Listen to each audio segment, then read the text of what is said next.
There was a time hundreds of years ago that our ancestors lived in peace, hunting and harvesting the land. We lived in harmony as a proud spiritual Yueme people. We of Yueme descendants in Guadalupe and Tucson and the Southwest are the living blood of those who fought for survival and fled our ancestral lands. Despite many battles and conflicts, the strength of our culture has survived and continued on. But now there is a different threat facing the descendants of those who came before. We present to you the personal story of one of those ancestral survivals in this new land. This story is also about a great battle, overcoming addiction, and learning a new way to live for survival or recovery. The path to a healthier and positive life is not easy or immediate, but very possible.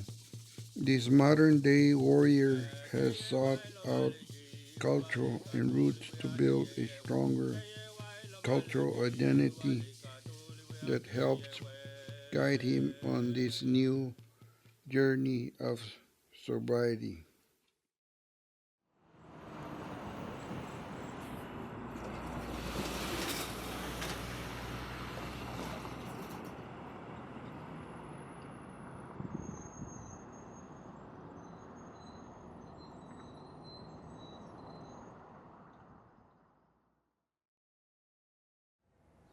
My name is Paulino Armenta Valenzuela.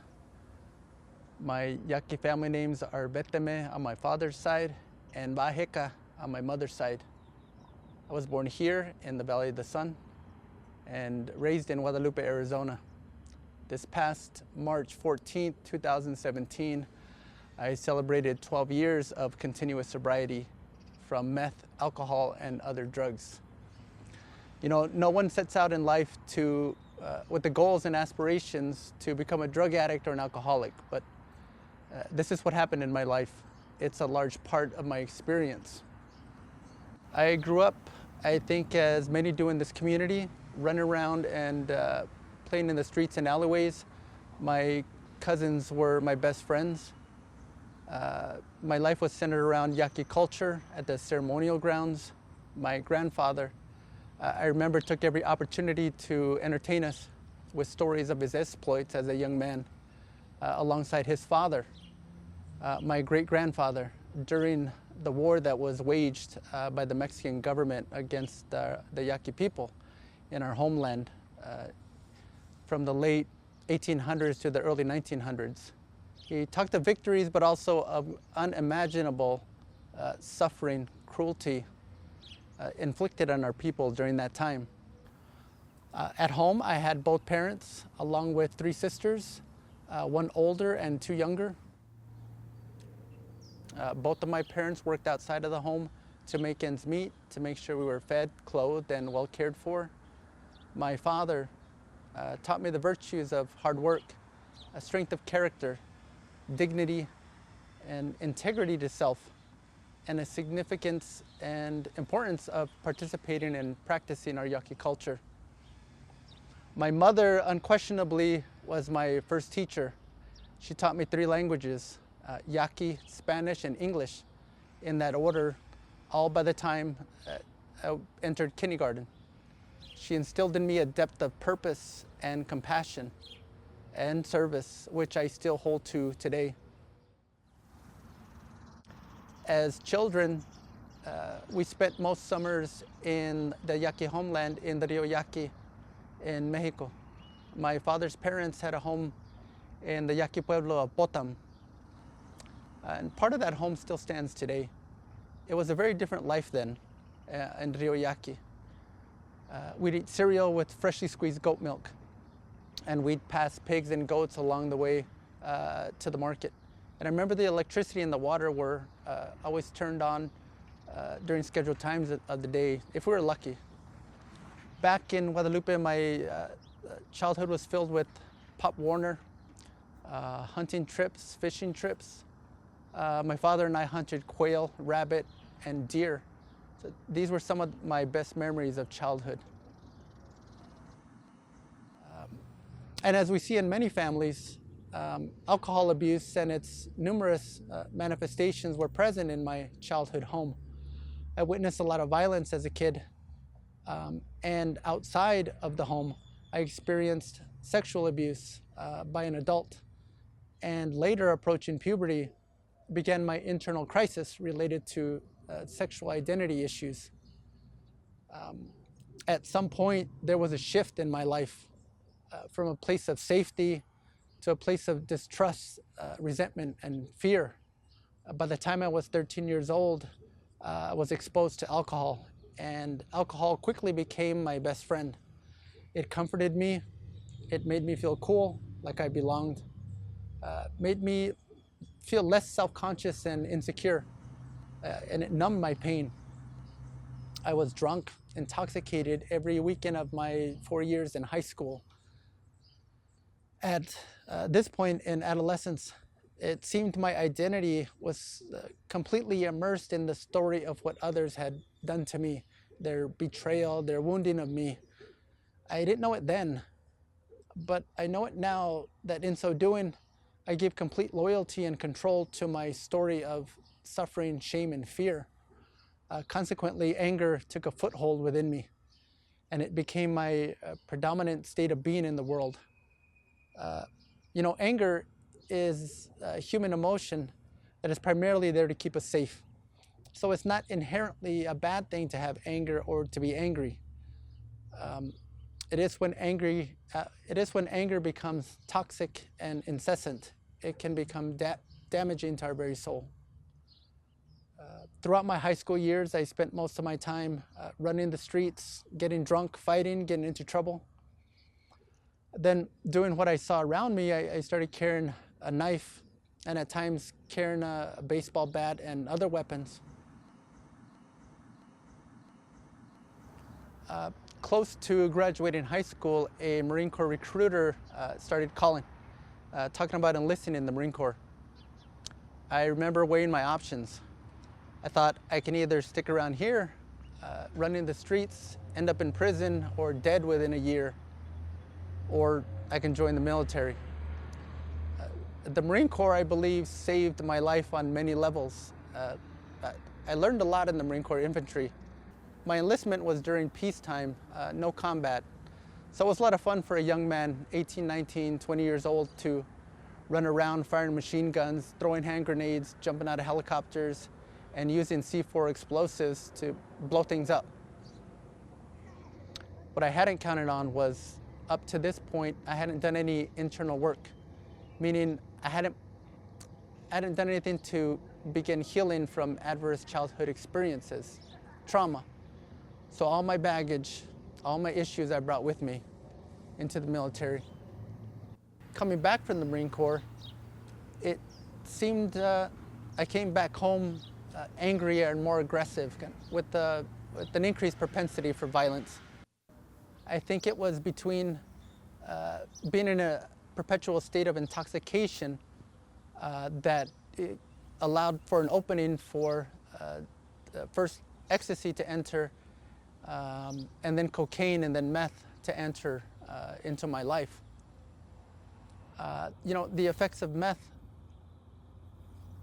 were great at first, like with other drugs. I kind of felt like everything was okay and everything was perfect.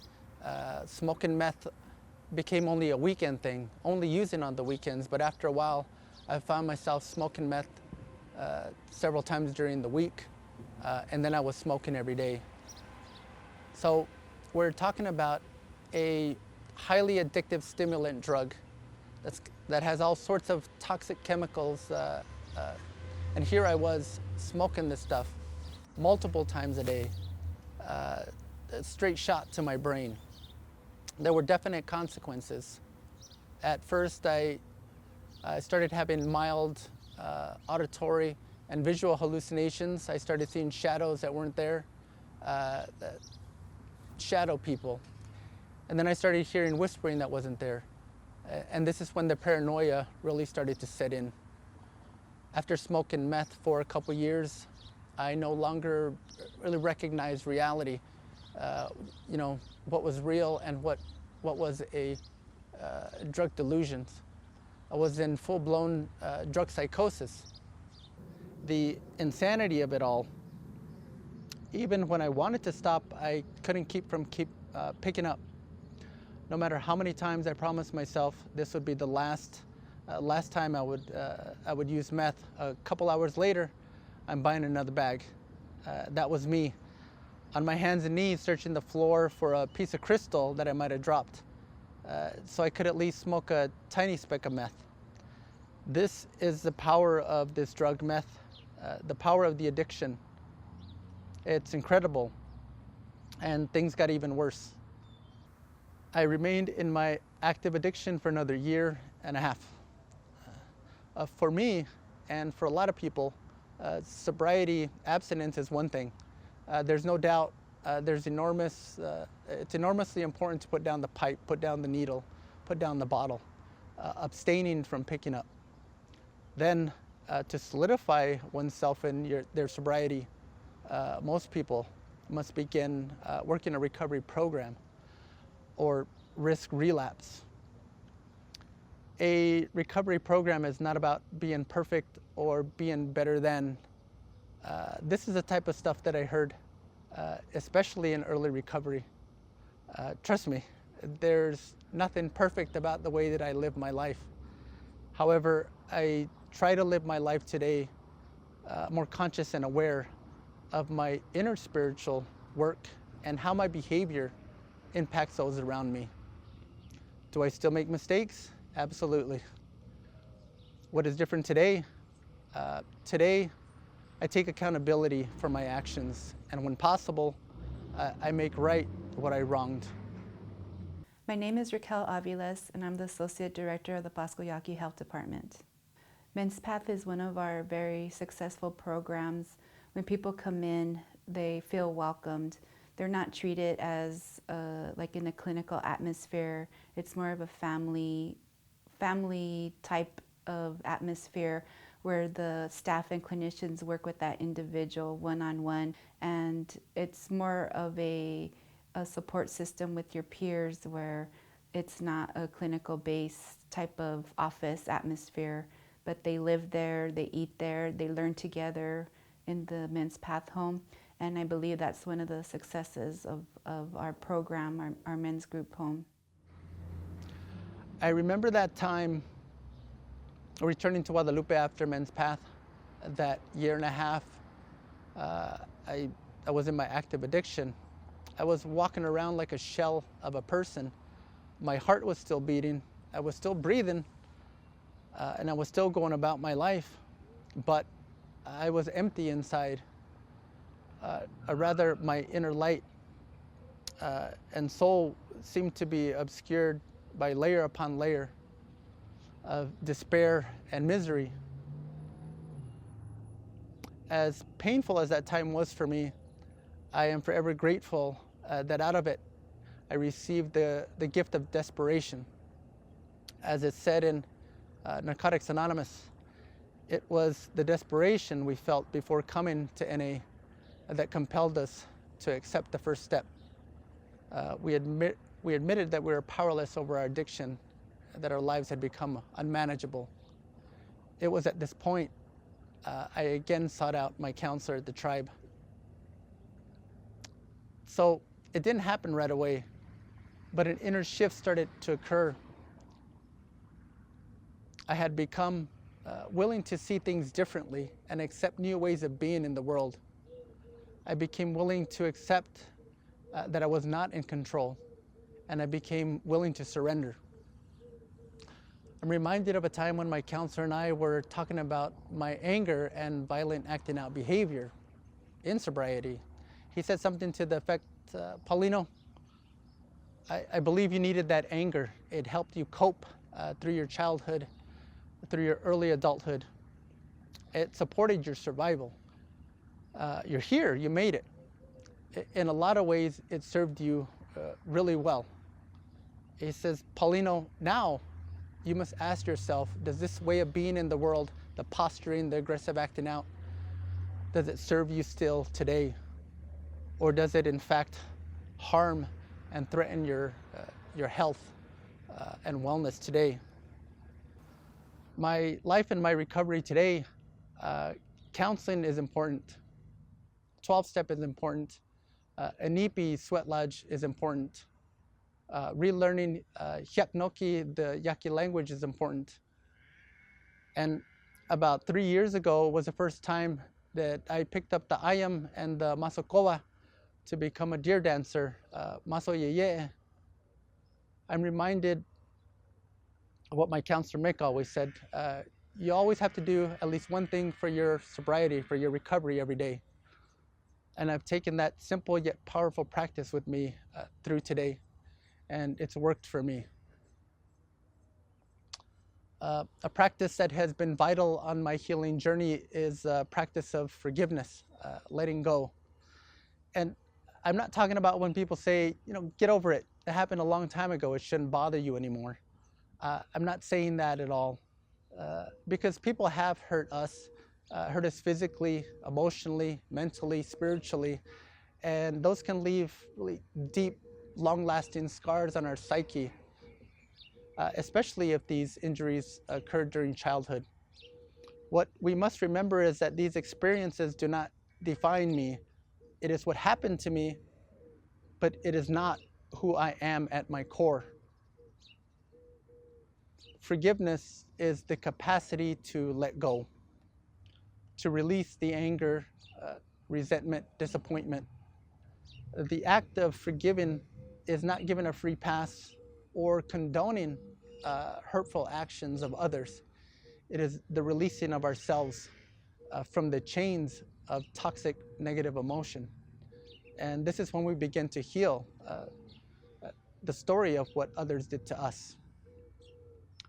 Forgiveness and letting go naturally shift responsibility of our lives back to us, back on me.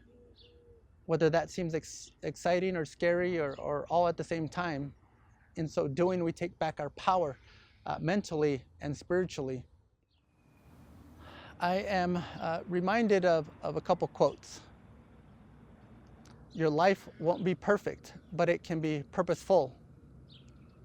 Live for something bigger than yourself and leave a mark on the world. And from Shawshank Redemption, get busy living or get busy dying. I believe those quotes speak for themselves. As a people, as an indigenous nation, as Yaquis, we have achieved much and progressed very fast in a short amount of time in regards to cultural viability, employment, behavioral health, services, gaming, education. I believe our greatest opportunities lie in unresolved trauma, whether historical trauma or intergenerational trauma, substance abuse, addiction, and all that ensues. We have a limited time here on earth, so no matter to what depths of corruption or recklessness our addiction has taken us, it is never too late to shift onto a path of healing, a journey into serenity and healing. The time is now. Most of us walk in this road of addiction, this unforgiving road and punishing road. For all intents and purposes, we should not be here, yet here we are. We have survived. My message is this: use what you have, this disposition to endure, this strength built of adversity and deprivation. You have survived. You are alive right now. You, my sisters and my brothers, are worthy of peace. You are worthy of joy. You are worthy of love. You are worthy. You have survived. Call upon that inner power that ancient power that had resided in you from the beginning of time. Remember who and what you are. Stand up. Make the decision to change the course and trajectory of your life. Place your trust in other people to guide you and love you until you can guide and love yourself. You have survived. Stand up. Stand up and take your rightful place amongst the liberated and the free. I assure you, our ancestors walk with you every step of the way. This is why they endured. This is why they resisted. This is why they suffered and gave the ultimate sacrifice, not merely for you to exist and reside to fragmentation, but for you to flourish, to triumph, and know peace. For this were you born. For this do you live. Summon that life force within you, the life force which is your very essence, and resolved to accept your spiritual duty, your divine obligation, your sewa, and make real the purpose and intention of your life. Choco Desia, thank you, and thank you for letting me be of service.